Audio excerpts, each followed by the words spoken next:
Is the mic on? Episode 72. What's wrong with Orny Adams? For the hardcore what's wrongers, I'm alone today, which is what you guys like. For some reason, you guys like when I do the podcast alone. So there's no guest today. It's just me. I've got 6 pages of what's been going on, what's wrong for the last several weeks. So it's going to be a great episode. But to be honest with you, first of all, we are diseased. Humans are diseased. We are so addicted to these devices, we can't get away from it. And it's actually really bumming me out when I go out in public and I just see people glued to their screens. And I'm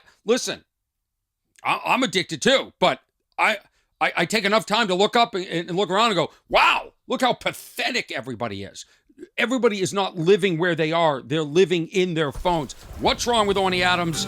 Episode 72 starts right now. Here I am alone in Big Shasta. Big Shasta is my the trailer that I do this podcast out of. A lot of people think I live in this trailer. I don't live in this trailer, but you can think what you want, and that's fine. It's really hard. I'm going to get serious in a minute. What's his name, Kev? Orny! I love the theme song. I always do. We're going to bring this down. Okay, more good news. Well, I have a lot of news. Hopefully I will be able to share with you in the upcoming weeks, but right now, tight-lipped does not sink ships, and I'm superstitious. But I hope I have some news to bring you, and if I don't, who gives a crap? I'll just continue to do this and continue to do the stand-up as I've been doing it, which, oh God, please don't make me do that. Please don't make me do that. I have a lot to discuss today. Lots to discuss. I've been watching a lot of TV. I read an article here in the New Yorker. And for the people that have been coming to my stand-up shows, I thank you very much. I'm going to bring this way down. I learned something about myself from being on stage. I didn't realize I say the word pillow funny. Pillow. Pillow. I say pillow. I don't know why. I don't know if this is a Boston thing. I like to think it is, but it probably isn't. It's probably just a speech pattern that I picked up. Maybe it's a laziness.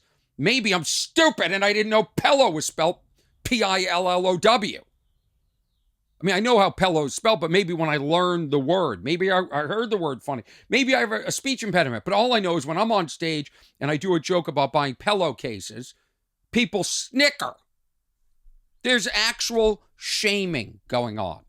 People laugh, they point, they go, look at the way he says pillow, and then people yell out, I go, so I got new pillowcases, and people go, pillow. I'm like, what? Pillow. Well, what's the difference between how I said it and you said it? So it got so bad, it actually broke up the show. I actually dread the moment where I say pillowcase for the first time, and I get scolded like a child. I get corrected. Here I am on stage. 30 years I've been doing this. I've worked hard to achieve this. I feel a sense of stature up there, a sense of, like I'm a big deal. And then to have you common people, you commoners, correct me. And this happens everywhere. So what did I do? I made pillowcase covers. These aren't the covers. These are pillowcases. And as you can see, I'll hold it up into the camera. There you go. Pillow not included. The way it should be spelt, Pillow. This is the new merch. And also, if you're a little bit saucy, you're one of those cute couples. I can see you guys drinking your wine, drooling all over Pillow Talk, Pillow, Pillow Talk. These are white pillowcase covers, and I had these made as almost like a joke. I had it made, and I had a bunch made for Chicago, sold out. I couldn't believe it, just sold out. Like, because I woke up after I ordered a bunch, I thought, this is ridiculous. This is such a misstep. I just made something is wrong with my brain that I would think people are going to buy a pillowcase that says pillowcase misspelled. People were buying I was selling them so fast. People wanted to buy so many that they were actually editing them. They're like, I'll take 4. I'm like, well, I only have so many. They go, then I only want 1 of each because I want to make sure everybody gets one. Like the Chicago people were, this is Chicago Improv, very polite to get their portion, their quotient of pillowcases that I had printed up. So you can now get those after the shows. I'll be in Sarasota, Florida next weekend. What's the dates on that? That is February 17th and 18th, Friday and Saturday. McCurdy's in Sarasota, Florida. Those shows will sell out. They're pretty close. There's only like a few tickets left. February 25th, I'll be at the Ice House in Pasadena, California. That's where I recorded Path of Most Resistance, so it's good to be back. March 9th through 11th, I'll be in Atlanta, Georgia at the Comedy Underground. That's in Atlanta. March 31st and April 1st, I'll be in Houston at Laugh Riot. April 13th through 15th at Kimmel Comedy Club back in Vegas. I'll be back in Vegas. Where did I lost the front page? What's of these notes? What happened? I can't do the show without notes. You know, I do double-sided printing so I can save the economy, and then I can't find, so if on one page it gets lost because I can't find the second page. Just trying to save the planet. Here's the other thing. Teen Wolf premiere. It was the #1 stream show or original streamed movie on Paramount Plus. I still don't know what this is. Is this a TV show or a movie? What are we doing, Teen Wolf? Anyway, Teen Wolf, the movie, the #1 streamed original movie on the platform, which I don't know how many original movies they've had. I feel like this platform just came out, but fantastic news. They've been sending gifts. They will not stop sending gifts. Of course, they're sending it to my neighbor's house because I never give people my real address. So my neighbor keeps coming over with boxes. But here's the latest. They sent a great, I did an unboxing of it. And it had candles and Teen Wolf lighters, and it had wine, and it had a wine top. It had all these great gifts. But also in the Teen Wolf gift box that arrived after the movie aired was this. And I don't know what this is. It's like a little bracelet, holding it up to the camera, that says Lokai. Lokai. I don't know what this is. I'm afraid to put it on, but I'm sure it's part of Teen Wolf mythology. We all know Coach doesn't know what's going on in Beacon Hills. But here's the deal. I don't want to throw this out. It comes in a really nice case. It feels like you could reuse this case for something like your Invisalign. So I will give this to the first person that comes up to me after a show in Sarasota, Florida next weekend at McCurdy's Comedy Club that says, I'm a Teen Wolf fan, and this is what Loki or Loka is all about. Or whatever, the next person that comes up to me after a show that bought tickets. So come get your Loki. This is a collector's item because it was only sent to cast and crew. So that's a limited thing. All right, let's get on to serious stuff. It's, to be honest, here's a little bit of a switch. It's not easy to sit here and complain when an earthquake devastated Turkey and parts of Syria. It's not easy to look at the rubble and feel like you have any complaints in life. And, thinking for all those people, they're saying there's now 19,000 dead. I mean, it's impossible the number's that low. I mean, buildings are wrecked. Buildings collapsed on people. I don't know where they're coming up with that number. The thing that really bothers me about this is a natural disaster. This is what humans should be putting all their energy into, is helping these people in Turkey and recovery and building better infrastructure for Turkey. So when this happens again, because this happened in 1999, 18,000 people were killed. In 1999. Did I say that? 18,000 people were killed. And immediately the authorities imposed an earthquake tax. That's what governments do. Well, there's a problem. What do we do? Let's just tax people. How absurd is that? So they impose a tax which is meant to corral billions of dollars for disaster prevention in the future. Well, it didn't work. Buildings still collapse, and the aid has been staggered. It's been not lazy, but lackadaisical. The Turkish government has come under great criticism. And I read in one article, this is what they said, with those billions of dollars that were collected in taxes, they greased their cronies' palms with earthquake taxes, saying, says political opposition leader, I can't pronounce his name, where is that money? Where is it gone? So instead of, whatever they were supposed to use the money for, they used it to grease the palms of their friends. I am so sick of government thinking that the solution to everything is collect taxes. What is going on with all the taxes we pay? If you look at the roads here in Los Angeles, they're pathetic.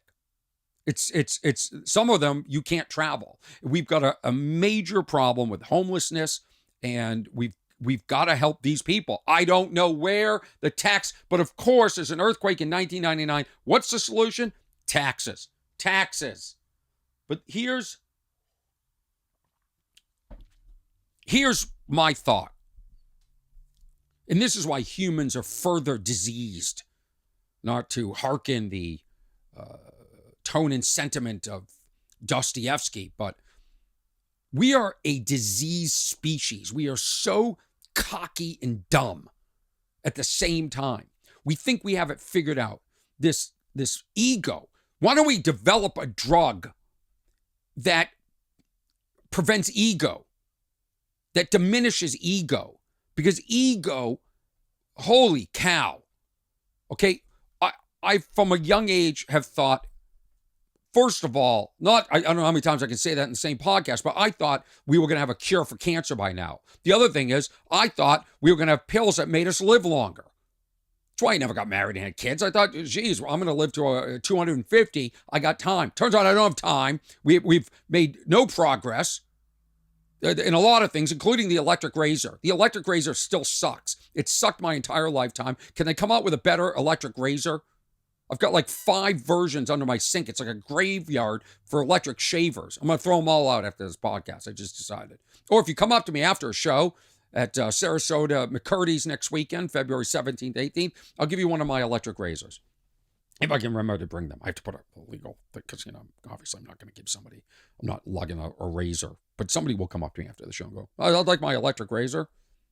I have one that was my father's in this old leather case, which is kind of cool. Looks like it should be a prop in Mad Men. I'm procrastinating my thought, and I should have just said it earlier. All of human drive, all of our energy should go into preventing and fixing problems like cancer and earthquake and global warming.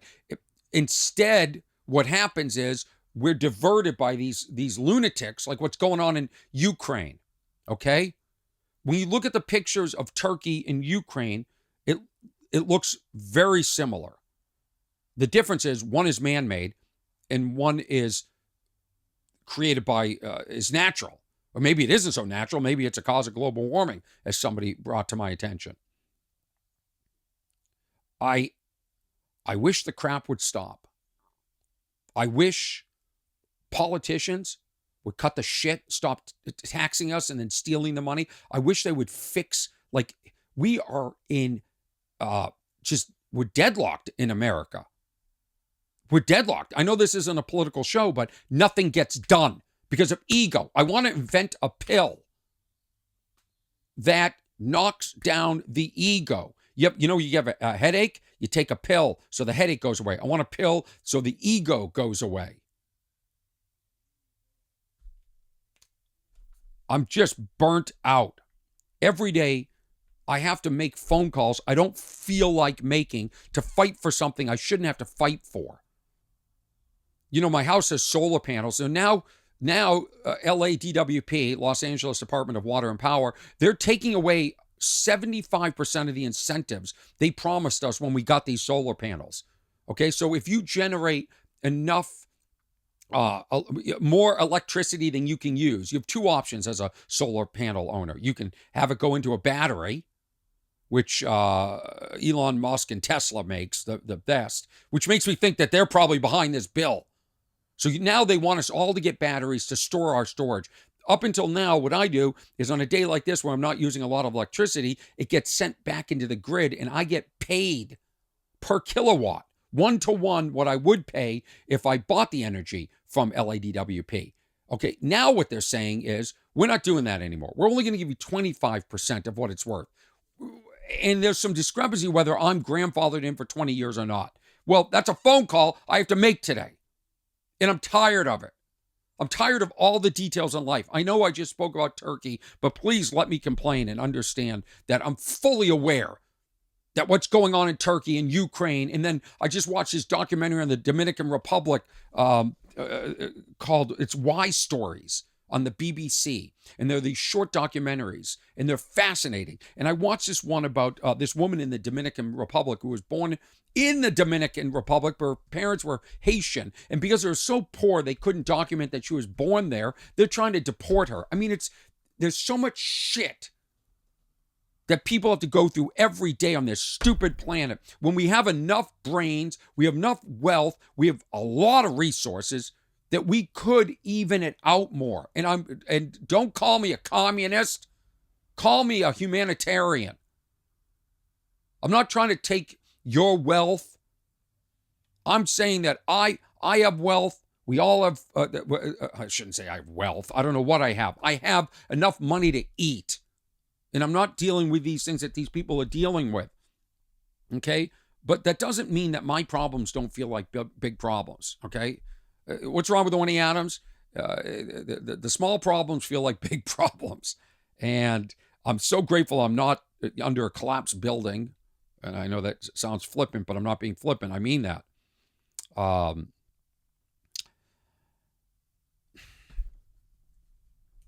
Yeah, so the solar panel. Lost my thought.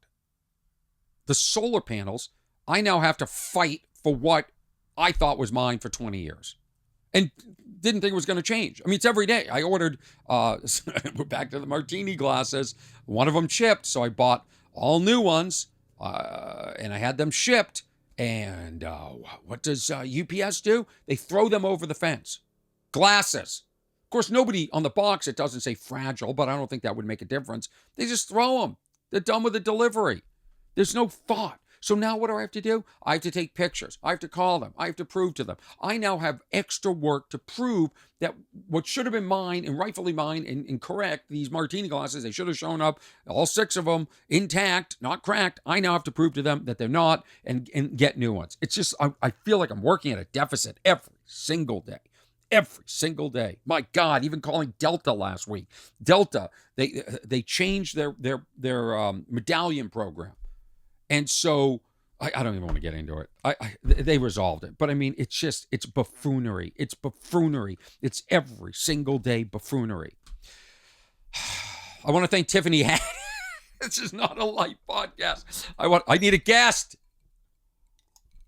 Now you want a guest, don't you? I want to thank Tiffany Haddish, my last guest. We had a great conversation, and it was our second conversation because the first conversation, she did not want me to put out there, so I respected that. But that's episode 71. Also, there's some great clips going around of me on Bert Kreischer's podcast, the Bert Cast.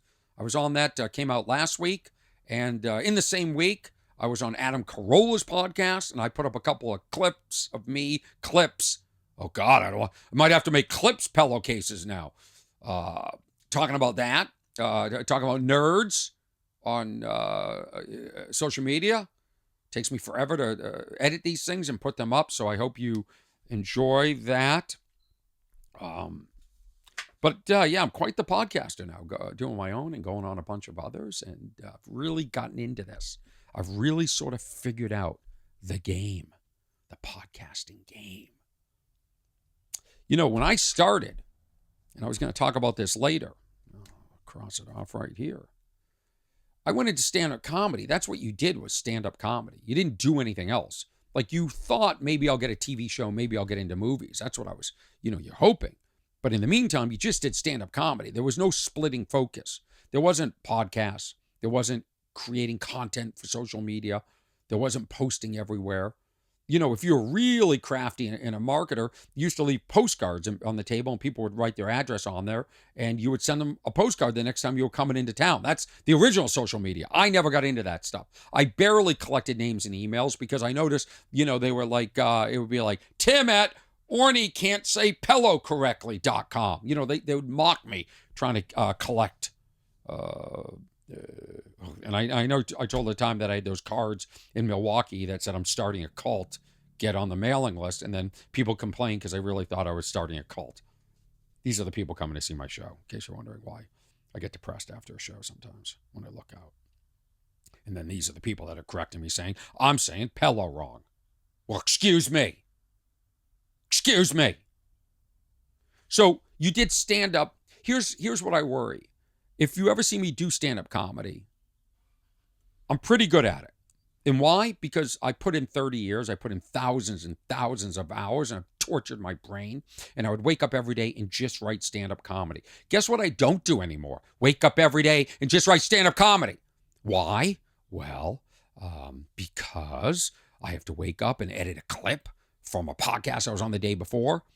Then I have to post a clip on Instagram, Twitter, TikTok, my 2 Facebook pages. Then I have to respond to comments. God forbid I don't respond to a comment. You know, people come up to you after shows. Remember me? I'm like, what? I commented under your nerd clip from the Adam Carolla show. And I'm like, I can't. Sorry. I appreciate you coming out. I love that you're interactive, but I can't remember everybody that I meet. Sorry. Like, I just feel like the world expects a lot from me. And I just want to get back to writing stand-up comedy. I want to explore some new themes. And one of them, I took notes on it this morning, is this: the future versus the future. When I was a kid, we were very optimistic about the future. Great things were promised. Technology was going to make our lives easier. We sort of bought into what the Jetsons, that animated animated pillowcase is coming soon, animated show. Now, the future is dismal. It went from utopian to dystopian. What do I mean? Well, we used to look forward to the future. I dread the future. The future is now Mad Max.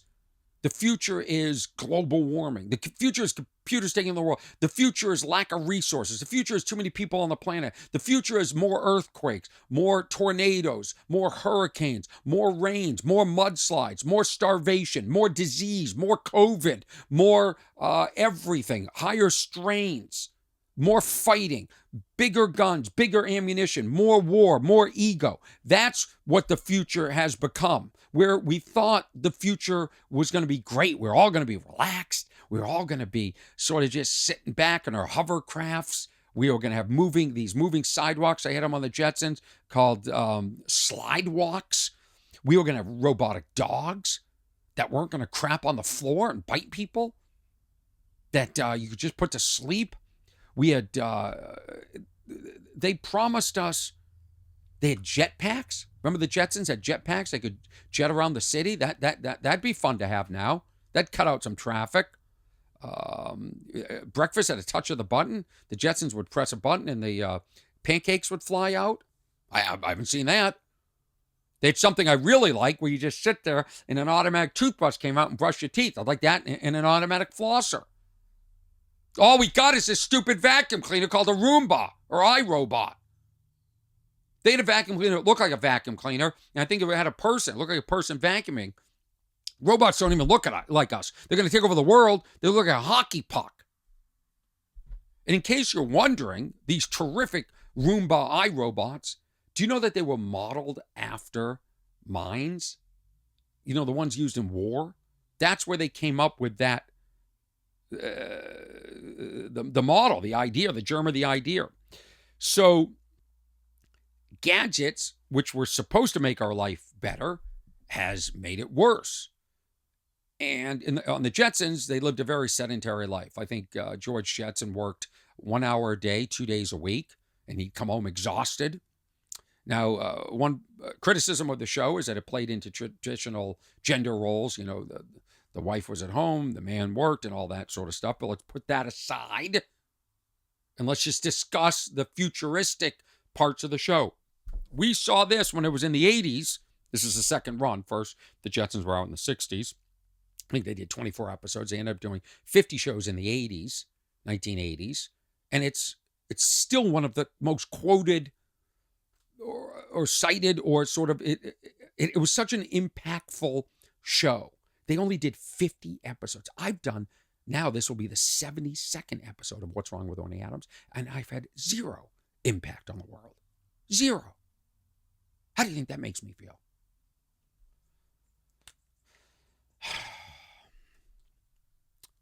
So, and here's a thought I had. So I want to explore this on stage. The future we were sold, that we were optimistic about, and now we're being sold a very negative future. Also, look at the music parallel that. The music in the 80s was very fun. Culture Club, Boy George, like these bands that wore big suits and didn't take themselves seriously. Now music is very serious. It's very angry. Everything's angry. Theme songs to TV shows are serious and angry, and they use boom, boom, boom. Like, watch documentaries. There's music under every part of the documentary, every part of the show. There's music manipulating you. Now cut back to the 80s. You got the Jetsons. Dun, dun, dun, da, da, da, da, da, da, da, da, da. It's a feel-good theme. We're going to turn on the TV. We're going to feel good. We're going to look at the future. We're going to feel good. Well, what do you feel good about now? Let's throw the economy in the mix. The economy sucks. Inflation sucks. And I know it's cyclical, but spent the last year dealing with this. We were locked down before this. War. Man created greed and shit. I read this article in the New Yorker about Alex Murdaugh. It's spelled Murdoughh, I think, but it's pronounced Murdoch. This guy in South Carolina, this lawyer, this guy who came from a privileged family, was connected to all the politicians. His family were politicians. He was given everything, and it still wasn't enough. He was still greedy. He was still ego-driven. And he possibly killed his son and his wife. And he may have done that to cover up a crime, or cover up many crimes. Well, we know one thing he did. Like, his son was driving a boat really drunk and got into an accident, and somebody was killed. And then it was possible cover up there. And there were all these scandals. But aside from probably being involved with killing his wife and his son, I'll tell you what else he did. He stole from people, from poor indigent people. There was this is just what a dirtbag he is. And I hope he gets convicted of this. He's on a murder trial now, but there was a woman working on his property. She was a cleaning lady, and she died. She fell down the steps and died. I mean, very mysterious how she died. And what he did was he helped the two sons of that cleaning lady, sue him as the property owner to get money.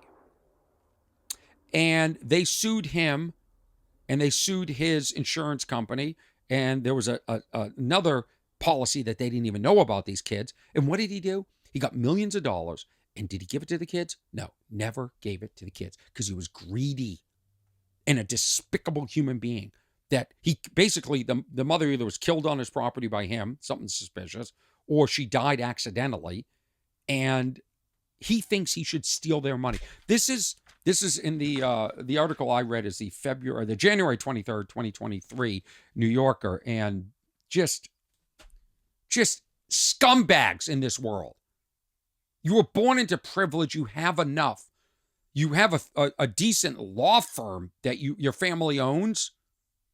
Why is that not enough? Why do leaders of countries invade other countries? Why is it not enough? How much do you need? How much do humans, these flawed, diseased species, how much do we need? When is enough enough? You're diseased. You sit there on your phones all day, diseased. I go to the gym, everybody's on their phone, sitting on equipment and not aware. Like I'm on my phone, but I'll look up, or I don't sit on the equipment when I'm on the phone. And I'm like, if I see somebody, do you want to work in? These people are unaware. They don't even want to be aware. They want to be closed off. They don't give a shit about you. People crossing the street on their phones, not even looking to see if traffic's coming. People walking into you on the sidewalks on their phone. We're diseased. And that's one thing the Simpsons didn't have, was people on their phones and on devices all the time. Now, George Jetson's job was to stare at a console of screens and just monitor something, but I want to read a quote here. This is from Tim Donnelly of the New York Post. He's talking about the Jetsons in the future. And I had this thought independently, and I was going to say it, but I think he said it better. By 2022, and by the way, this is the 60th, last year was the 60th anniversary of the Jetsons. By 2022, our optimism for the future has also given way to a clear-eyed view of the roadblocks: endless energy demand, supply chains, climate change, social economic gaps, government gridlock. This is all the stuff I just yelled about. Chimerical, whatever word that is, tech billionaires, and with their hands on the button. Our science fiction has become a decidedly glum glum. That's something about Apple TV and Severance. But you know what? Screw that guy. I actually said it better when I got all energized and ramped up at the beginning. Screw that. I need to have more confidence in myself. Okay, but here's the problem.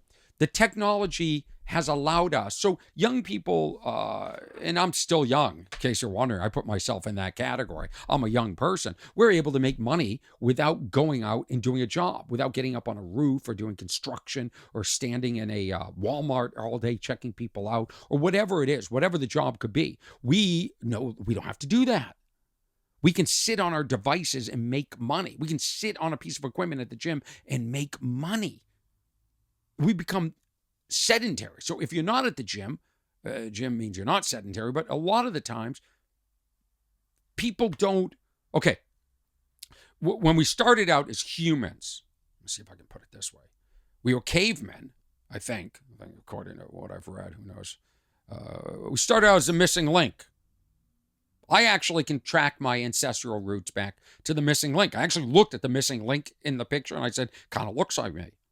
Same posture, a little bit of a belly. Back then, in order to get food, we had to get food. We had to go out and hunt and gather, risk our lives. And a large part of the day was survival, getting food, making sure you were warm. By the way, it's another thing Turkey's dealing with. As if it's not bad enough, 2 7.8 earthquakes, one 7.8, one like 7.5 within hours of each other, and now it's freezing cold. Freezing cold. We had to risk our lives to get food. Now I've got fridges full of food. I've got a pantry full of food. I'm hoarding food because of what happened during the pandemic. Still, I'm diseased. And there's no longer a fight. So then it became, well, food is affordable and there's an abundance of it. And then in my lifetime, it shifted to, I don't even want to cook anymore. I don't want to grow my own food. I'm going to buy food and that's pre-made. Pre-made food is something that really happened in my lifetime. When I was young, everybody's ate as a family. Mishpucha. You sat around. There was joy. There was love. There was conversation about the day. There were no devices. If I remember, I would ask my dad something and he'd go look it up, and I have to run to the encyclopedia and look it up, or I'd have to look up a word that he used that I didn't understand. Or my mom, the same thing. They have great vocabularies, and they focus on curiosity. Be curious. Seek out answers. education, but we sat there and ate homemade food cooked with love. Food cooked with love tastes differently than this shit we pick up. And we all now eat out most of our meals. Most of our meals are prepared by other people and not prepared with love, mass prepared. They don't care. Just get it out. Get it out. So we used to go pick up food or go get pre-made food. And by the way, in the 70s and 80s, you had TV dinners, and that was a rare gift. Chicken pot pies, frozen chicken pot pies, rare gift. Usually meant your parents were going out and had plans or something. Now, we don't even go out and get the prepared food. Now the prepared food is brought to us by somebody else. It's now delivered. At what point does a robot take it from the front steps and bring it to the table for us? We're pathetic. We become so sedentary. And because of that, Stephen Downes wrote in Slate magazine. He wrote, while the Jetsons may have made fun of the easy lifestyles that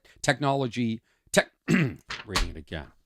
While the Jetsons might have made fun of the easy lifestyles that the technological future would produce, it completely missed the impact on humans who would live in that future. It did not speculate about what would become of our bodies if we were to eliminate physical movement from our days, if we were to abandon cooking and feed ourselves with prepared food by machines. Very similar to what I was just talking about. In the 60 years since the Jetsons aired, we've seen dramatic rises in the sort of lifestyle diseases that result from the culture that the series envisioned.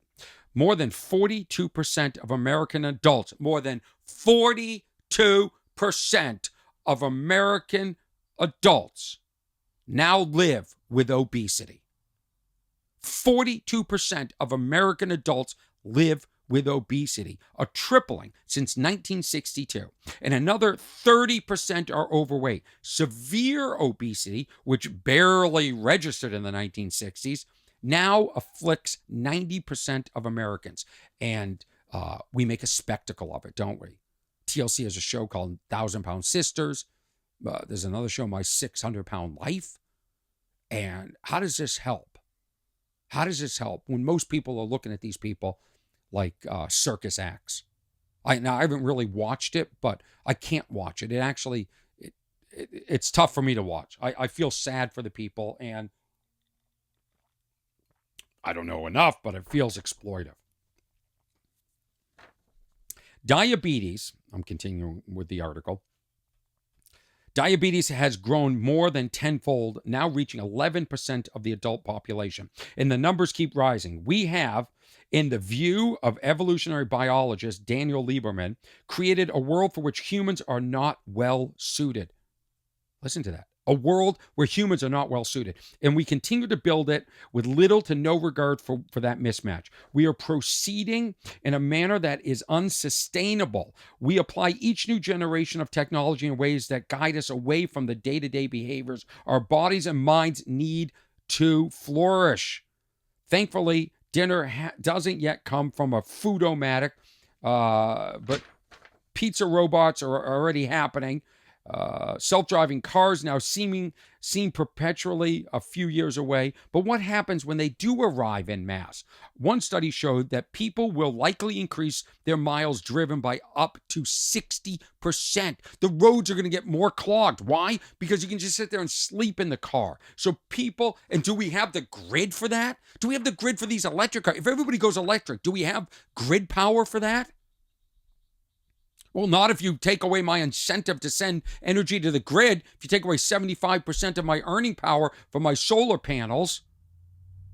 And while there might be some buzz today about e-bikes and cargo bikes, they are likely to be no match for autonomous vehicles that will promise unlimited entertainment or even the ability to sleep through your commute, as Ford CEO Jim Farley has promised us. Now, maybe people get Peloton bikes, they put them on top of the roof and they Peloton bike while the car's driving. Maybe that's what's going to happen. But you know what? This is what I'm talking about. Technology is ruining us. Okay? I'm trying to be on my phone less. I'm trying not to answer right away. Ding, ding. Like these phones, they're so it's startling. Like, Apple's got to figure out, like, if I'm typing a text to somebody else, it goes, ding, takes over my screen. Somebody calls, takes over my screen.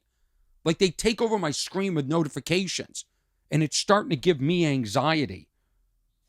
It really is. How am I only on page 3 of this podcast? I got to pick up the beast. I got to pick up the pace. I got to pick up the pace. I can't find 4. You know what? I'm done with double-sided printing. I'm done with it. I can't find anything. I'm starting to get my head back. As you can hear, it seems a little bit clearer than it's been in a long time. You know, I am overwhelmed. I've got all these projects. I feel a real sense of obligation to do this podcast and get it out in a timely manner. Today I said I'm just going to turn the mics on and talk. And next thing you know, I'm doing research, and I spent 3 hours researching for this podcast. And then my photo app on my Mac wouldn't open, and it's corrupted, and I'm dealing with that. So every day, and I have other technology in my house that's not working. It's just like every day the technology, it's dragging me down. It's a real drain. Nothing ever works exactly like it's supposed to. As I said in one of my specials, the future's not all it's cracked up to be. And it really isn't. And it's draining me because I want perfection in technology, but it doesn't exist at this time. And I'm overwhelmed. Even booking flights, it's overwhelming. There aren't as many flights. It's really expensive. It's just like getting to the airport. All the logistics of going on the road. All the details for me to even go to Sarasota next week at McCurdy's Comedy Club. It's a lot. And I think that I learned a lot, like many people, during that COVID period where we were locked down and couldn't do anything. My notes are a COVID vacation, and I didn't mean to do that, but it was a vacation I needed. I just didn't need to fear for my life. And I think we all learned a lot. And I learned that a lot of the stuff that I do, all these comedy clubs, like tonight I'm anxious already. I'm at the Laugh Factory, and then I'm at the Comedy Store tomorrow night, Laugh Factory, Saturday, Improv in Los Angeles. And it's a lot. Why am I still doing it? Why? I ask myself that. Why? Why am I still destroying my soul going out on the road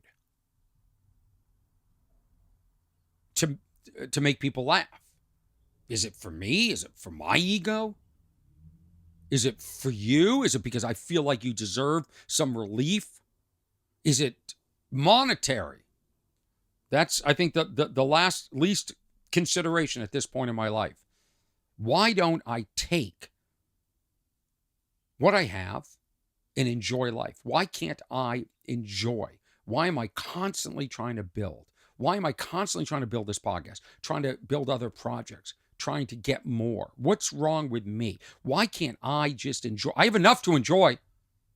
Why can't I take a month? And I have a friend that just went to Panama. Why can't I go to Panama for a month and sit on some hut on the water like he did with his wife? Why can't I do that? Why can't I unwind? Why am I confounded every day by things I have to deal with, little details? Is it worth it anymore? Is this something that changed in my mind after COVID? Or is this something that changed because I've gotten older and my priorities have changed? I don't know. But I'd like to live with nothing going on without fearing for my life, like with what was going on with COVID. And I didn't fear for my life, but it wasn't, it turns out it wasn't so relaxing for the brain. Was it? In January, I had the great pleasure of doing shows at the Chicago Comedy Club, and I'd like to thank everyone that came out. I'd like to thank everybody that bought the pillowcase cases, PELLOW cases. Those shows, we're, a lot of ticket sales, and that's a big room. And I think now that More Than Loud is well over 2 million views, that it will continue to sell tickets. And I think, if in my mind, this is how I see it for the people that are curious. And why would anybody be curious? It's just my life and my career. You have your own life and your career. It's a big mistake I made early on, thinking that people would care more about me and my life and my career. It was a bit narcissistic of me. But I feel like I definitely have one more special in me. I really question whether It's as funny as More Than Loud, or as poignant. I thought it was for a while. But as, these jokes move further away from when I wrote them, further away from what was the common sentiment at the time or the mood of the world, I don't know. Maybe I'm not as relevant. So maybe I just get this out and I do some touring and wrap it up.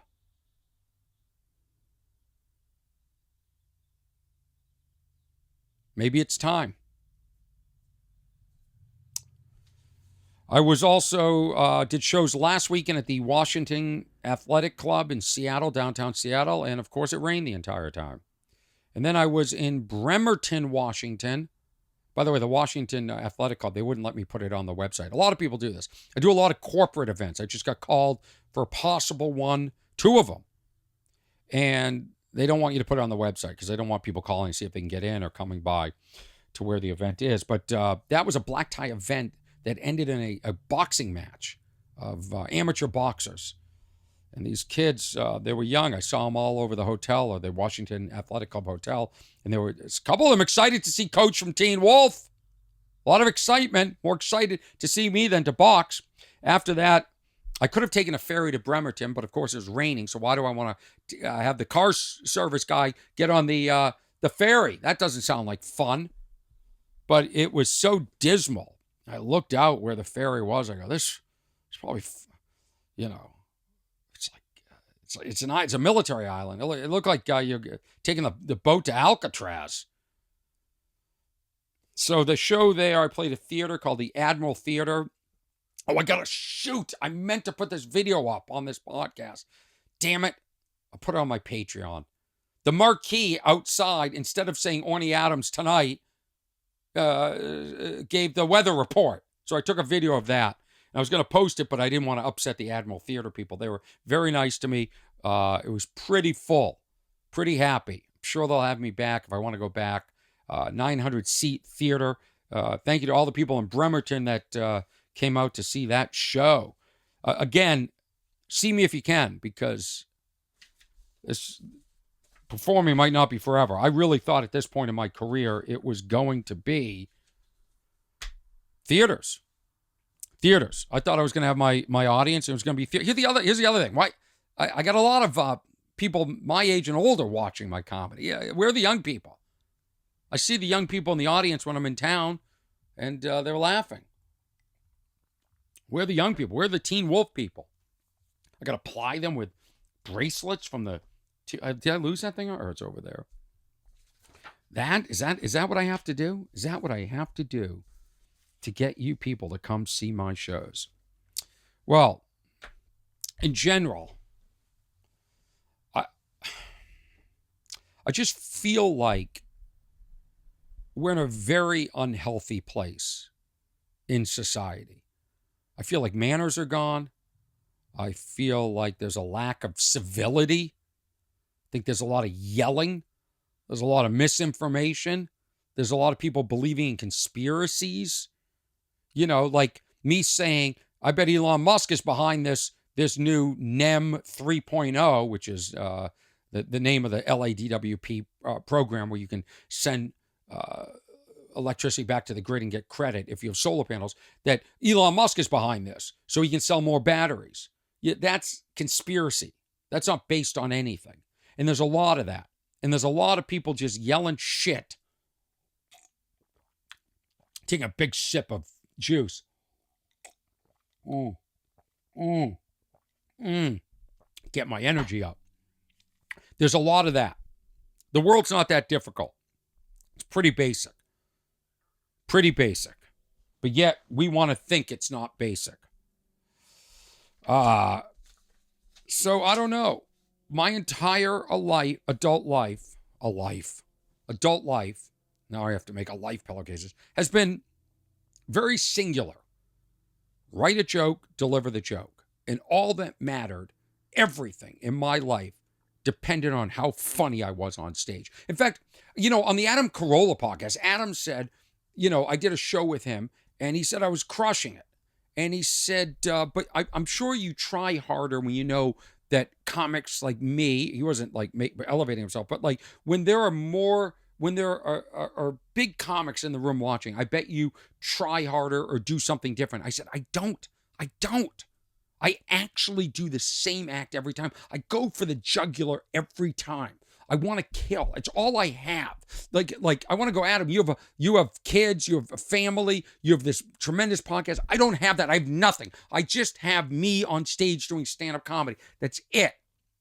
In my entire life, I put all my self-worth and equity into how good my act was. That's why tonight, it's like, shit, I'm feeling stressed because I have to kill again.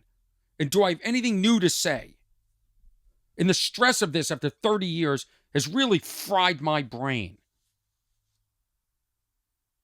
So how much more do I want to put myself through, you know?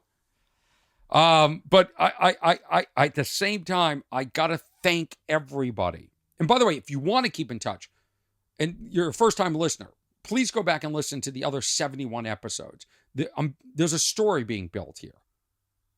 Some of the things I say is based on things in the past. And I've sort of developed this podcast as a companion piece for my stand-up comedy. So you'll understand me more, because on stage, I don't reveal too much of myself. I'm not like this. I'm telling jokes, but you can pull information off of what I say and get a sense of who I am. But What's Wrong with Orny Adams is a companion piece. If you want to keep in touch with me, the email is what'swrong@ornyadams.com. I've had a bunch of emails. Somebody who came to the Bremerton show said that she sent me some emails about this new virtual technology that can actually mimic my writing style. And she actually ran me through the filter and it wrote a pretty good joke. And I plan to share that. I think I just didn't have the bandwidth today to get to it. But, more technology. I'm just thinking, it's just everything's technology. This entire thing, it's like, it's the future versus the future. The future we thought we were getting and the future that we are getting. And the future outlook, our outlooks have just really changed. But I got a nice email. I got a nice, this is a comment under one of my YouTube videos. So for my special. And I asked him if I could use it. He never got back to me. I put underneath it, this is great, can I use this? I only read it once. I haven't read it in about a week. But you know what? It's public. It's out there. It's public domain. So I'm going to read it. Orny, I am a former professional basketball player. I played in the independent minor leagues. I never made it to the top. I fell just short because the scouts didn't like my controversial style of pitching, and my height is only 5'11". I didn't know you had to be that tall. I didn't know you have to be 6 feet to pitch. My name is, he gives his name. I talked a lot, and I was big at showboating after striking out hitters for competitive spirit. So a few teams didn't like that and decided to release me. I was being myself. I was just trying to enjoy the time I was on the field and have fun. My team loved it, but the scouts in the MLB, Major League Baseball, make you play the game by their rules. This is important in life. I see myself in you. It changed my entire outlook on society and how the people at the top want to control you instead of just letting you be yourself. I'm 28 now. Boy, he got a nice lesson before the age of 28 or before the age of 30. I'm 28 now. The same age you were during the filming of The Comedian, the documentary, which I'm just done talking about, but he brought it up. You have re-inspired me to keep going and to never give up. I see myself in you. I hear it in your voice. And when you tell Howie and Bobby, Howie Mandel and Bobby Lee about the way you view certain things, you're the underdog that never stops fighting. And then he did hashtag Coach Finstock. So he's a fan of Teen Wolf. And I think he could be right in many senses. I don't play the game. I didn't want to go to the Teen Wolf premiere. I don't like Hollywood. I don't like how full of crap everybody is, how they elevate you and then disappear. I don't like how they gaslight you. I don't like the emotional abuse of this business, the physical abuse of some people. It's probably not smart to say these things, right? When you want to have a career and you have to partner with these people, but that's the truth. That's the truth. It's a crummy world. And I wish I could end on something optimistic. I know the name of the podcast is What's Wrong with Orny Adams? Well, it's been very heavy today. I really should have taken that Cirque du Soleil clip where I screw up the ending and I walk out on stage in the middle of the closing number and I mess it up for everybody. That's what I should have done. I should have done a play-by-play of that, which is what I think I'll put on my Patreon. But I just want to say this. Please keep in touch. It means the world to me if you listen to this podcast and you make it through 55 minutes and you want to write me how you feel. I have a Patreon. The video goes up on patreon.com/Orny. Most people don't comment on that for some reason. I don't know why. There's more and more people subscribing, but they choose to send to me through email their thoughts, which means they're connecting on a very intimate level, which I appreciate. If you like this podcast, share this podcast, share it with people, listen to it with people you know and you love, send it around, rate it.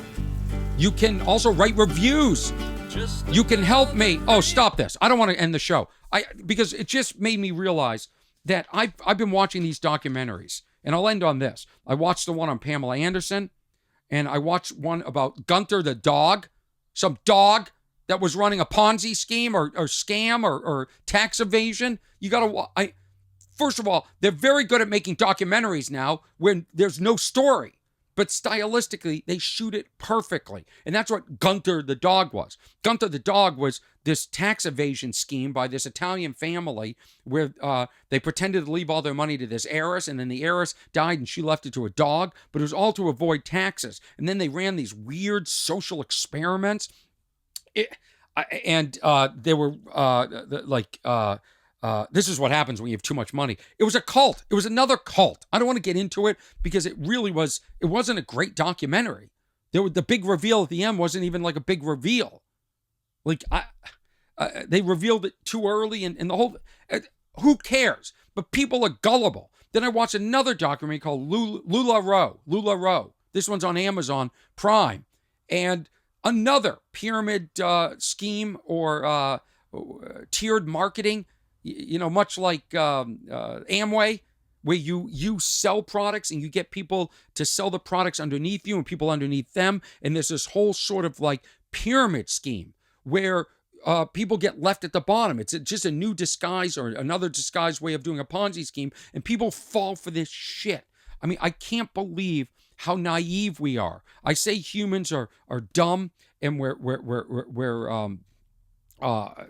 cocky and dumb and arrogant, but we just fall for the same crap. And what I'm trying to say is, I can't believe I'm not sold out in Sarasota already. I can't believe I'm not sold out when I'm going to Atlanta. And I can't believe I'm not sold out at the Ice House already. And I can't believe when I all these places that I'm going to, I can't believe I'm not playing theaters. If these idiots, if a dog could start a cult and get people to worship the dog, and if these people, these LuLaRoe people, these shuck people can get thousands of people to fork over $10,000 for a starter kit for to start a business in this whole pyramid scheme. How are they doing it? I really do. I wish I understood the formula. If somebody could teach me the formula to start a cult, I would do it. I would do it because I feel like if I could motivate people to come see my show, they're going to get something good. They're going to get something good. It'll be a cult for good, a cult to laugh. I'll start a cult with a cat. How about that? The cat will be the cult leader. What? I just can't anymore. I have a million thoughts every day. I'm up all night with my thoughts. I'm on my phone putting in my notes. I'm sick of being on my phone. I want to smash my phone at the end of this podcast. That's what I'm going to do. I'm going to smash my phone and all my screens. Screw you, photo, for not working. Screw you, DWP, for taking away my incentive to have solar panels. Screw all of you. Screw you, delivery person throwing martini glasses, the weakest of all beverage glasses, over a fence. What is wrong with this world? People, stop joining cults. Stop buying into other people's stuff. Look around and make your own smart decisions. And the future's going to screw us. We're doomed. We're all going to go to Mars, and it's not going to be any better up there. Please, if you're to all the people in Turkey and Syria, I think good thoughts for you. Ukraine, of course, too. But let's cut the crap, everybody. Let's stop creating problems. Come onto this earth with one basic philosophy. Leave it better than you arrived. And that's it. Honestly. Honestly. Anybody want to drink martinis out of broken glasses? Didn't I do a whole episode on our martinis? Unbelievable. Thank you, Ernesto Hurtado, for mastering this audio. This is episode 72, What's Wrong with Orny Adams. And thank you very much. And I do need a drink, and I'm going to smash my phone. I am not kidding.